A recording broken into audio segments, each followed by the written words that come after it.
Elvis and the black community. Y'all have been bombarding us with comments about watching this. I'm gonna say this right now. This is 15 minutes.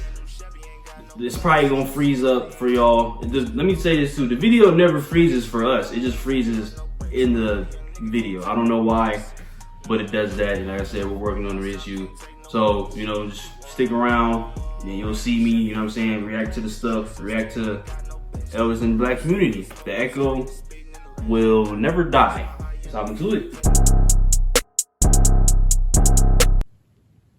I thought he was a very beautiful, and still is, a very beautiful person, and his memory shall probably forever live on. Well, you ain't nothing but a rabbit. You ain't no friend of mine. There is no room in this city for the vulgar performances of Elvis Presley. It's shocking. I watched him gyrate his legs and swivel his hips. And our parent-teachers group feels he should not be on television. We've set up a 20-man committee to do away with this vulgar, animalistic, nigger rock and roll bop. Our committee will. That confirmed what I said. I'm low key, like, I don't know. I love y'all because y'all interact with the channel. Y'all, you know what I'm saying? Y'all bring the facts and y'all, you know what I'm saying? But y'all be on ass a little bit. That confirmed what I said though. Bro was, I don't want to say blacklisted. He was hated because he danced like a black person. Like, imitation. Like, you know what I'm saying? But I know he grew up in the hood, all that kind of shit, but all right. Check with the restaurant owners and the cafes to see what Presley records is on their machines, and then ask them to do away with them. Damn. You've learned anything from the criticism level, did you? No, I haven't. You haven't, huh? Because I don't feel that I'm doing anything wrong. You ain't nothing but a hound dog. Crying all the time. Rock and roll has got to go. And go it does at KWK. We're all through playing rock and roll records. This week is record-breaking week here at KWK.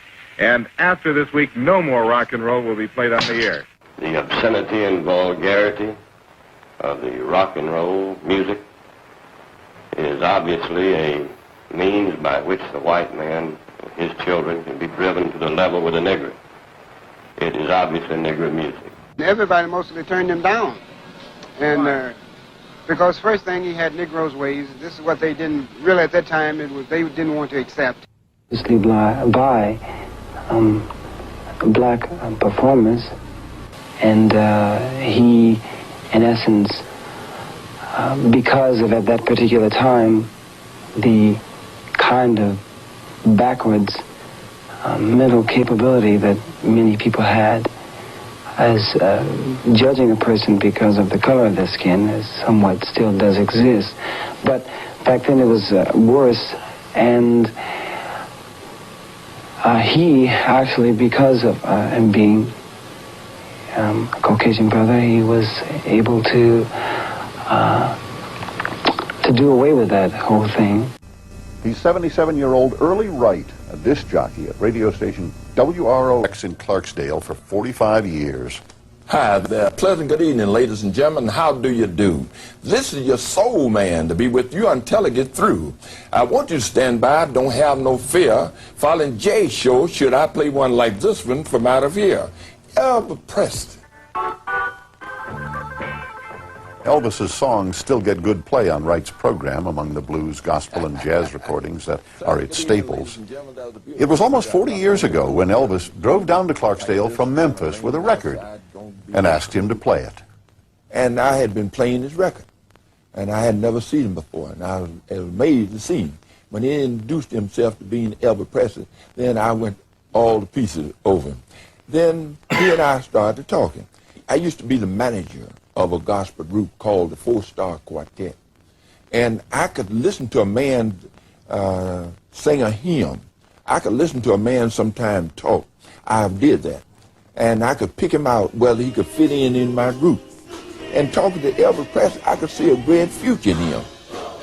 It's no accident that Wright recognized Elvis's strong gospel roots. Here at the East Trigg Baptist Church in Memphis, older members of the congregation remember Elvis joining in with the choir while in high school. These were rousing sessions led by the charismatic pastor, the Reverend W. Herbert Brewster. Like most black people in the South, and to whose throat God has pressed down a harp of 1,000 strings, it only needed tuning. Elvis's voice was that type of voice that agreed with the thought of Calvary. He had that kind of bent and inclination and attitude that suggested that God could use him. I gave the music a different approach, a new beat. I knew that it wasn't going to hurt if I said, "Must Jesus bear the cross alone," whether I've said with one beat, two beat, whether I've said it high or low. And I told them, "Come on in here and put your stuff together." They came in here, and it was a glorious experience, and Elvis was in that group. Elvis came out with a style of his own, and it was very creative. And once he got into it, and you got that feel, Elvis just took off like a late freight. And with Elvis doing this kind of music, gave an injection to black music that no other artist had ever done. It was like an earthquake in my neighborhood. The whole place was shaking when he came on. And I said, how did a person possess that kind of power? That it even comes off the TV and grabbed me in this ghetto neighborhood. Elvis took my Tutti Frutti, and I was very disgusted. But by him singing it, he really made it bigger and made me bigger. During those days, if it was a white artist doing something, they would just say, they don't like our blacks and we don't like them either. He's nothing but a copycat. But Elvis Presley, when he came on, chicks was screaming and going crazy, and it was like in the neighborhood. And I said, this guy's got something going, man. Elvis had something that made him sound like he truly meant it, and that's what made a lot of people like myself like him. I think Elvis had lots of soul. He appealed to black people. He definitely had. What does Serena Williams got to do with this? Like she don't make music, she play tennis. I'm not saying we can just. Never mind. But that was Serena Williams, though. Like what? To have soul in order to do that. I think there's ever been an artist that when his name went on the marquee, the music was coming. People came from all over the world. I never heard of that. Elvis did a lot of stuff that, you know, rappers do. He had the bling. You gotta have the bling when you're from Memphis. He had the bling, you know, he had a Cadillac, you know, he had like a gangster in him. As the snow flies on a cold and gray Chicago morning, a poor little baby child is born in the ghetto. The song also resonates with people who've only met Elvis through his songs. Elvis talking about the hood, you know, he's talking about where we come from. Paul Beauregard and Jordan Houston are the Oscar-winning rap duo 3 6 Mafia. They grew up just 2 blocks from Graceland in one of Memphis's poorest neighborhoods. I want a CD scratcher. My mom used to always listen to this song when I was young.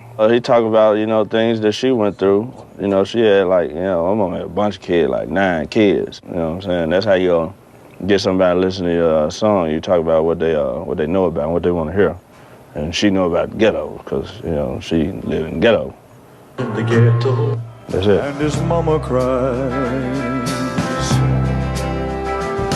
But if there's one thing that she don't need, it's another hungry mouth to feed in the ghetto. After we find the part on the record that we want to use, we sample it into the drum machine or the keyboard. That way we can loop it like. My first line says, first I'm broke, so I hang out with the rat and roach.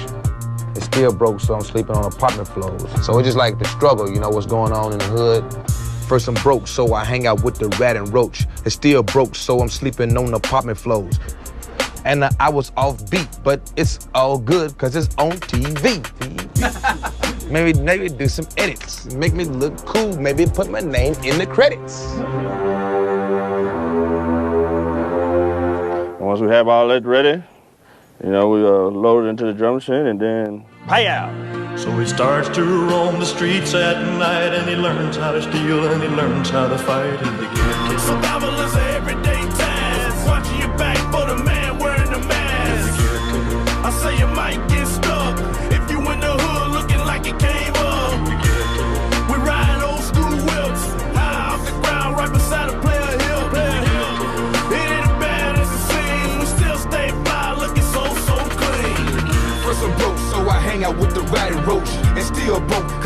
Bumping on apartment floors. The junkies get up, kick when they smoke the brick. I never seen a drug dealer ever call it quits. The hood struggle is to make you gotta get the change. See, every day is like a dark cloud full of rain. The feds tapping for what's dangerous when you hood trapping. So don't get lost in the sauce slinging, cold crackling.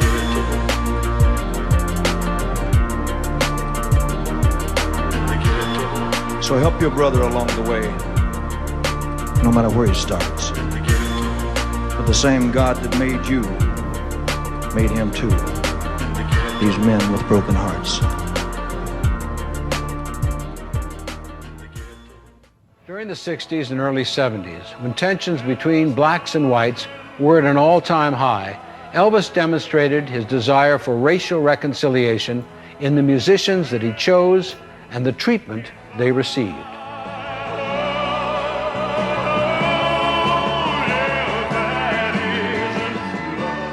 When we first decided to take the gig with Elvis, we had no idea that there would be any racial flack regarding it. Our first racial encounter was when we went to Texas. Elvis was told by his people that, well, you can leave the black girls home. You don't have to bring them. So Elvis wasn't going to do the Astrodome unless his girls could be with him. And he demanded that we be given the star treatment. We had to be in our convertible where everybody could see us, and our little blonde could drive us. And that was his statement. You don't like it? Deal with it, or I'm not going to be there. And I thought that was very big of him. When I joined the group in 1972, they took a big chance because there were no blacks in contemporary or Southern gospel music, and I was the first one, and it made all the headlines and everything. It was in Billboard and all the newspapers in Tennessee. And my first time meeting Elvis was, he had a folder full of clippings of things that he had read about me. As a matter of fact, the Imperials brought me to his suite, and he gave me this folder with all the clippings, and he personally welcomed me into the family. And for a guy who, you know, didn't really know where he stood, this was very important that he acknowledged my presence and, you know, made me feel very much a part of what we were all doing. And right away, he treated me like he'd known me for years. He gave me one of those TCB chains and everything, and I was just one of the guys, and I never forgot that. And I'd been around him with people, other people of color, and I've only seen him give love. He was very generous to people that he didn't even know. You didn't have to be of any racial persuasion for him to love you. And you know, you know how rumors get started when there's a big star or something. The people will start rumors. Well, he doesn't like this kind of people, or he doesn't like those people or that people. And I never got that from him. He was a bundle of energy set to music.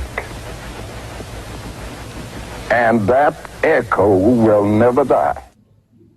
That's real. I mean, I'm not taking away from his greatness at all. Elvis was phenomenal. You know what I'm saying? Him, Michael Jackson, Freddie Mercury.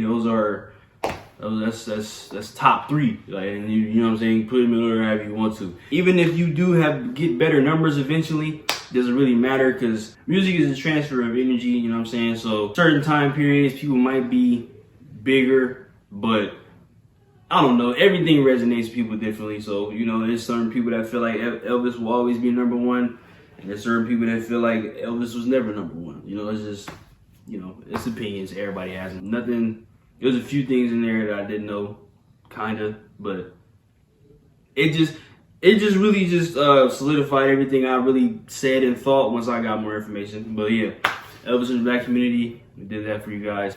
Until next time, be easy.